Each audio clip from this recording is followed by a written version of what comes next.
নারায়ণগঞ্জবাসী, আমি কিছু সত্য কথা বলতে চাই। আমার সন্তানের জন্মবার্ষিকীতে, এই জন্মদিনের দিন আমি কোনো মিথ্যা কথা বলবো না। নারায়ণগঞ্জবাসী, আমি দেবকের বাসিন্দা। সেদিন 16 ডিসেম্বর 1 তারিখ ছিল শুক্রবার। ডিসেম্বর মাসে 1 তারিখ শুক্রবার ছিল। আমার সন্তান ঘর থেকে বের হয়েছে 10 থেকে 15 মিনিট। ও ঘরের গেটের সামনে খেলা করতেছিল। আমার বাড়িতে এমন একটি জায়গায় মেন রোড থেকে এবং কাঠের দোতলা মসজিদ থেকে প্রায় 300-400 গজ ভিতরে আমার বাড়ি। যখন তারা খেলা করতেছিল, আমার বড় ছেলে বাড়ি গিয়ে দেখে ও ওখানে আছে কিনা। ঠিক 15 মিনিটের মধ্যে আমার ছেলেকে অপহরণ করে নিয়ে গেল। আমি নারায়ণগঞ্জবাসীর কাছে বক্তব্য করতে চাই, দিন দুপুরবেলা একটি মুক্তিযুদ্ধ পরিবারের সন্তানকে এইভাবে অপহরণ করা হলো, এটা কি সম্ভব? এমন একটি জায়গা থেকে, এমন একটি মহল্লা থেকে একটি বাচ্চাকে দিন দুপুরবেলা নেওয়া হলো, প্রশাসন কিছুই করল না। আমি জিডি করতে গেছি 4টা বাজে, আমার জিডি নাই। আমার সহযোদ্ধা বন্ধুরা বলেছেন আমি ওইদিকে যাব না। সেদিন করোনা ঘটে 2017 ডিসেম্বরের 1 তারিখে শুক্রবার। তারপরের দিন 2রা ডিসেম্বর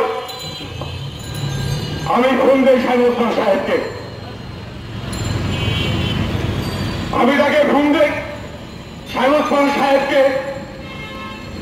তাকে আমি বলি, চাচা আমার সন্তানটাকে বাঁচান, আমার সন্তানটাকে অপহরণ করে নিয়ে গেছে।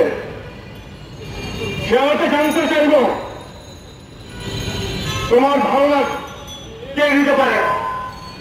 আমি বললাম, যার বিচার বারবার আপনাকে আমি দিয়েছি, যার কথা আমি বারবার আপনাকে বলেছি, যিনি আমাকে 5টি বছর একটি মুহূর্তের জন্য শান্তিতে থাকতে দেয় নাই, আমি তার কথা তাকে বলেছি। উনি বলল, তুমি ফোন রাখো, আমি দেখতেছি। 7 দিন আগে ফোন করেছি আমি। উনি বলে, আমি এসপিকে ফোন করেছি, আমি অমুককে ফোন করেছি, আমি সমুককে ফোন করেছি। আপনার মতো মহাপরিচিত ফোন করে, আপনার মতো মহাপরিচিত উত্তর দেয়, আমার মনে হয় না 24 ঘন্টার বেশি সময় লাগে। স্বামী ওসমান সাহেব 15 মাস যাবৎ আপনার কাছে ধন্য দিচ্ছি। সেদিন একটা বড় জনসভা করলেন, নারায়ণগঞ্জবাসীর কি ভয় দেখাইলেন? না প্রশাসনকে ভয় দেখাইলেন? না রাব্বি ভাইকে ভয় দেখাইলেন? না আইবি আমাকে ভয় দেখাইলেন? সেটা বুঝলাম না। কিসের জনসভা করলেন? ভারত বিরোধী, সন্ত্রাস বিরোধী, ডিপটেটিং বিরোধী, অপহরণ বিরোধীগুলোর কথা বলতে পারলেন না। এর আগের দিন আমি আপনার কাছে গেছি, আমার শাস্তি দেওয়া হয়েছে, ওদেরকে কোন আপনি সন্তান উত্তর করে দেন। প্রশাসন পারবে না, তাদের কাছে গেলে তারা বলে তারা স্বামী করার লোক, আমাদের পক্ষে সম্ভব না। উপরের কিছু নির্দেশনার ব্যাপার আছে। 14 মাস ধরে স্বামী সাহেবের কাছে ধন্য দিলাম। জনসভার আগের দিন আমি উত্তর লীগ করি না, আমি আওয়ামী লীগ করি, আমি শেখ হাসিনার আওয়ামী লীগ করি। আমি তার কাছে গেছি, তারপরে আমি তার কাছে গেছি জনসভার আগের দিন। আমি বললাম, একটা পত্রিকার সম্পাদকে ছিল, তার ওই রুমের কথা আমি তারে চাচা বলে সম্বোধন করি, তাকে বলেন চাচা অনেক হয়েছে, একটু বলে আমার সন্তান থেকে দিয়ে দিতে বলেন। উনি আমাকে বলল তুমি স্বরাষ্ট্রমন্ত্রীর কাছে যাও, একটা স্টেটমেন্ট করে লিখতে নিয়ে এলো, তারপরে দেখো আমি কি করি। আমি বললাম আপনি স্বরাষ্ট্রমন্ত্রীর কাছে যাইবেন, 14 মাস যাবৎ আপনাকে আমি বলতেছি আপনাদের স্বরাষ্ট্রমন্ত্রীর কাছে যেতে বলেন। তা আপনি তো স্বরাষ্ট্রমন্ত্রীকে বলতে পারেন, আপনি বিভিন্ন প্রশ্নটা বলেন, প্রধানমন্ত্রীর সাথে আপনার প্রতিদিনই নাকি কথা হয়, প্রতিদিন নাকি ফোনে কথা হয়। স্বরাষ্ট্রমন্ত্রীর কাছে প্রধানমন্ত্রীর কাছে কোনো কথা বলতে পারি না। 14 মাস আপনি কেন বলেন নাই, এটা আমার প্রশ্ন। কেন আপনি বলেন নাই? আজকে আমার দাঁড়িয়ে বলতে হচ্ছে সত্যি কথা। আমার সন্তানের কথম, আমি কোনো মিথ্যা কথা বলছি না। আপনি জনসভা করলেন, অনেক বড় জনসভা করছেন, গার্মেন্টস থেকে লোক ভাড়া করে আনছেন, জ্যাম নিয়ে আনছেন, একটা বড় জনসভা করছেন। সেই জনসভার দিন এত কথা বললেন, মুক্তিযুদ্ধের ব্যাখ্যা খাইলেন, অনেক ইতিহাসের বর্ণনা দিলেন। আপনার ডায়েসের সামনে, মঞ্চের সামনে ডায়েস ছিল, মঞ্চের উপরে এই ডায়েসের 2 হাত দূরে আমার ছেলে সাবলা থাকির ফেস্টুনটা ছিল। আমি ইচ্ছা করে এটা লাগাই দিচ্ছি, এখানে আপনি কি বলেন আমি দেখবো। একটিবার আপনি বলেন নাই আমার সন্তানের কথা। আমি সাইনুল সাহেব আপনার কাছে আমি জবাব চাই। আপনি বলছেন মুক্তিযোদ্ধা সন্তানদের রক্ত নাকি গরম হয়, তা আপনার রক্ত যদি গরম হয়, আমি আপনার মুক্তিযোদ্ধার সন্তান, আমার রক্ত তো গরম হবে। আমি পরিষ্কার করে বলতে চাই, উপরে আল্লাহ ছাড়া কাউকে ভয় পাই না, ভয় পাই না। 2001-এ আকাল কুকাম কইরা নারায়ণগঞ্জ থেকে পালাই গেছেন। এই দায়িত্ব বলতে আমাদের কাছে পুলিশ আমাদের মাঝে 7 বছর পালাইছিলেন। পুলিশ আমাদের মাথায় আমরা খাইছি, বছরের পর বছর আমি ঘুমাইতে পারি নাই। 7 বছর পর আমি ক্ষমা চাইছে, আপনার নারায়ণগঞ্জে আইয়া ছিন্নপুর সাজলেন, জনগণের নেতা সাজলেন, কর্মীদের রক্তের উপর দাঁড়িয়ে আপনার জননেতা সাজলেন। যখন নারায়ণগঞ্জবাসীকে ছাইড়া গেলেন না জননেতা, কর্মীদেরকে ছাইড়া গেলেন না, ওই কথাটা পরে বলেন না কেন গেছেন? প্রধানমন্ত্রী নাকি আপনারা বলছেন? প্রধানমন্ত্রী আপনার মতো লোকেকে বলবে তুমি পালিয়ে যাও, যদিও বলা থাকে তিনি বুঝছেই বলছেন, কারণ সে প্রধানমন্ত্রী জানা থেকে জিনিসটা। আপনি বক্তব্য দিলেন, আপনার পাশে দাঁড়ায় অপরাধ বহনকারী, যিনি 5টা বছর আমাকে শান্তিতে দেয় নাই, শান্তিতে ঘুমাইতে দেয় নাই।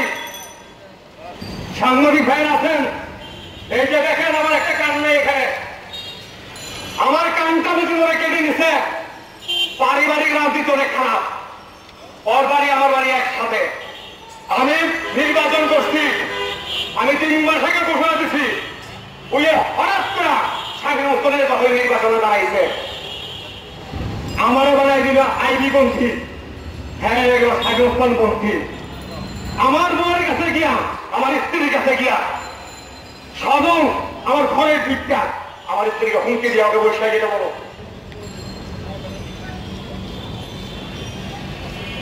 নির্বাচন আমি জয়লাভ করবো, আমি প্যানেল নিয়ে এলাম, ওকে বসে যেতে বলো, যেন পরিণতি ভালো হবে না। আজকে সজাগ করতে গেল বাইরে আপনারা কথাগুলো শুনলেন। 2010-এ 2000 আওয়ামী লীগ ক্ষমতা এলো, 2010 আওয়ামী লীগে জয়েন করল, ওনারা বানাই দিল স্বেচ্ছাসেবক লীগের সভাপতি। ঘরের ছেলে বাজার করতে পারি যেত, ওনারা বানাই দিল স্বেচ্ছাসেবক লীগের সভাপতি। স্বামী কল্যাণ দরকার সেটা বলতে লোক চেতা লোকে নাই, একটা কুলাঙ্গার পাইছে ওটা কান্দা বলছে। আর ছোট ভাই কোনদিন রাজনীতি করে নাই, জয় বাংলা বলে আত্মচিকিৎসা ছোট ভাই সাধারণ স্থানে ওকে বানাই দিল জেলার ছাত্রলীগের সভাপতি। আমরা যখন শুনছি অবাক হয়ে গেছি, এগুলো সাংবাদিকরা কি করতে সদনের এই ছোট মেয়ে বানাই দিল মহানগর আওয়ামী লীগের শিক্ষক অবসর সম্পাদক। স্থানীয় বলে বানাই দিল জেলা যুব মহিলা লীগের সভানেত্রী। এক করে 5 ছুটবে যদি নেতা বানায় ওই কি কেউ মানব? আপনারা বলেন ওই তখন ভাগ হয়ে যায়। এখন তাকে রয়েছে কাদের মাইয়া, ওটাকে বন্দি করতে দেখে জানি না।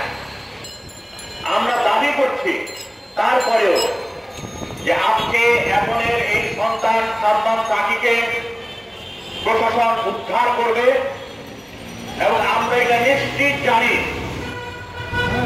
আমাদের অভিজ্ঞতা থেকে জানি যে যদি প্রশাসন মনে করে কাউকে উদ্ধার করবে, সে দেশের বাইরে চলে গেলেও তার হদিস পাওয়া না গেলেও তাকে উদ্ধার করা সম্ভব। এমনি নজির রেওয়াজ আমাদের দেশে হয়েছে, অসংখ্য এর এমনি উদাহরণ রয়েছে। যে জন্য প্রশ্ন হচ্ছে আসলে তাকে উদ্ধার করতে যাচ্ছে কিনা। আমরা চাইব আজকে এই পুলিশ প্রশাসনের পুলিশ সুপারের কাছে আমি যে বিষয়টি বলতে চাই যে আমরা দেখছি যে আপনি মাদকের বিরুদ্ধে ব্যবস্থা গ্রহণ করছেন, জুয়ার বোর্ড যারা বসাচ্ছে তাদের বিরুদ্ধে ব্যবস্থা গ্রহণ করছেন, তেল চোরদের ধরার ব্যবস্থা করছেন। আপনি বলছেন কোন গডফাদারের সাথে কোন আপোষ আপনি করবেন না। আমরা স্পষ্ট ভাষায় একটি কথা জানাতে চাই যে যদি আপনি সন্ত্রাসীদের বিরুদ্ধে থাকেন তাহলে আমরা আপনাকে সমর্থন জানাই বা জানাবো। যদি আপনি মাদক সেবী এবং ব্যবসায়ীদের বিরুদ্ধে প্রকৃতই থাকেন আমরা আপনাকে সমর্থন জানাবো। আপনি যদি চাঁদাবাজদের বিরুদ্ধে থাকেন, তেল চোরদের বিরুদ্ধে থাকেন আমরা আপনাকে সমর্থন জানাবো। আপনি যদি খুনিদের বিরুদ্ধে থাকেন আমরা আপনাকে সমর্থন জানাবো। আমরা ব্যক্তিহীন ভাবে বলতে চাই যে যে কোনো শুভ উদ্যোগের সাথে আমরা নারায়ণগঞ্জের মানুষ জড়িত রয়েছে। পাশাপাশি সংশয়ের যে বিষয়টি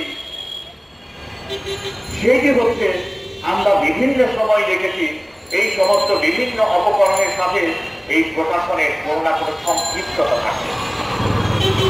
আপনি আমাদের সেই সংশয়ে দূর করবেন বলে আমরা আশা করি, বিশ্বাস করতে চাই। আর তাই আজকের এই মানববন্ধন থেকে জোর দাবি জানাচ্ছি এই 1.5 বছর আগে অপহৃত এই ছোট্ট শিশু যে আজকে 3 বছর পূর্ণ করছে সেই সালমান সাকিকে আপনারা উদ্ধার করুন এবং অপহরণকারী স্বাধীন স্থানের আশীর্বাদ পুষ্ট লোক হোক, সে সজল হোক আর যেই হোক, তাকে গ্রেফতার করে বিচারের আওতায় এনে সুশাসন প্রতিষ্ঠা করবে। এই যে আমাদের সকল নারায়ণগঞ্জবাসীর প্রত্যাশা।